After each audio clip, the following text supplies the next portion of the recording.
حضرت مولانا اشرف علی تھانوی رحمۃ اللہ علیہ فرماتے ہیں، حضرت کی خدمت میں ایک نوجوان آیا، کہنے لگا حضرت نہ تو عبادت کرنے کو جی چاہتا ہے، قرآن کی نہ تو تلاوت کرنے کو جی چاہتا ہے، اور اگر بادل نخواستہ زبردستی شروع کرتوں تو دل لگتا ہی نہیں ہے۔ بہت سے لوگ ہمیں آ کے کہتے ہیں نماز میں دل نہیں لگتا، مزہ نہیں آتا، عبادات میں مزہ نہیں آتا۔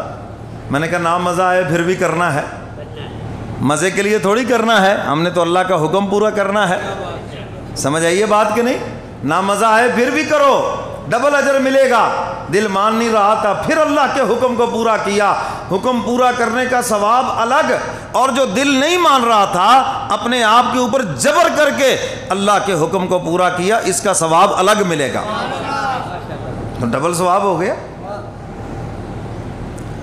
تو حضرت تھانوی رحمۃ اللہ علیہ کی خدمت میں آ کے عرض کرنے لگا حضرت قرآن کی تلاوت کو دل نہیں کرتا، اور اگر زبردستی شروع کر تو دل نہیں لگتا، کوئی ایسا نسخہ بتا دیں عبادت کو دل بھی کرے اور دل بھی لگے۔ کیوں جی؟ بتا دوں آپ کو، یاد رکھو گے؟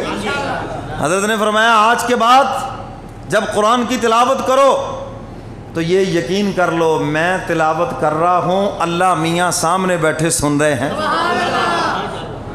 قاری صاحب کو پتا ہو کہ آپ لوگ تلاوت سن رہے ہیں، کیسے کبھی ادھر کان پہ ہاتھ رکھیں گے، کبھی لمبا سانس کریں گے، آپ واہ واہ کریں گے، وہ اور زیادہ لمبا پڑھیں گے۔ کیوں جی؟ آپ کو مزہ آ رہا ہے۔ تو جب انسان کا یہ یقین ہو جائے میں تلاوت کر رہا ہوں اور اللہ میاں سن رہے ہیں،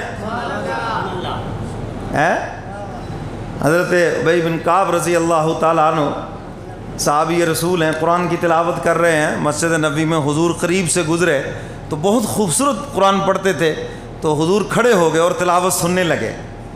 صبح جب ہوئی حضور کے دربار میں تشریف لائے تو حضور نے فرمایا رات تم قرآن کی تلاوت کر رہے تھے اور میں باہر کھڑا سن رہا تھا، اور بہت خوبصورت پڑھ رہے تھے۔ آگے سے کیا عرض کیا، اللہ کے محبوب اگر مجھے پتہ چل جاتا آپ سن رہے ہیں تو میں اور بھی خوبصورت کر کے پڑھتا ہے۔ تو بھائی جب یہ یقین ہو گیا کہ اللہ میاں سن رہے ہیں تو پھر پڑھے گا نہیں خوبصورت کر کے، پھر دل لگے گا یا نہیں لگے گا؟ حضرت نے یہ نسخہ بتایا، اب وہ جب بھی قرآن کی تلاوت کرتا ہے اب اسی یقین سے بیٹھتا ہے اللہ میاں سن، اور یہ حقیقت ہے۔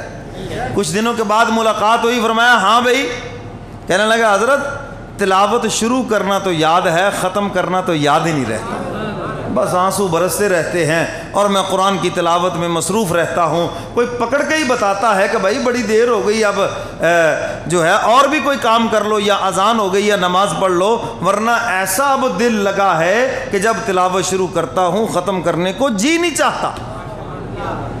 کیوں جی؟ بات سمجھ آئی کہ نہیں؟ یہ ہے جب اللہ سے انسان جڑ جائے، یہ ہے جب اس کی معرفت ہو جائے، اس کی پہچان ہو جائے اور اس کی محبت دل میں آ جائے، اور انسان عبادات کرے اللہ کی محبت کے اندر، نماز روزہ ہو اللہ کی محبت کے اندر، بوجھ سمجھ کر نہیں، اس کی محبت کے اندر، تو پھر نماز روزہ مشکل نہیں ہوگا بلکہ آسان بھی ہوگا اور مزیدار بھی ہوگا، مزہ آئے گا اس کی محبت میں۔ تو میرے محترم سامعین، آج محبت کی کمی ہے، اور حق تعالیٰ فرماتے ہیں دنیا میں تم جس چیز کو دیکھو گے تمہیں میری سمجھ، میری پہچان آئے گی۔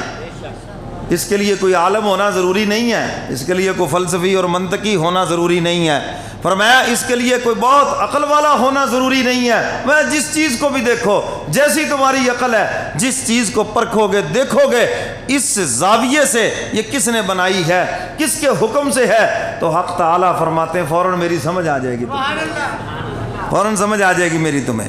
اور اسی کو شاعر نے اپنے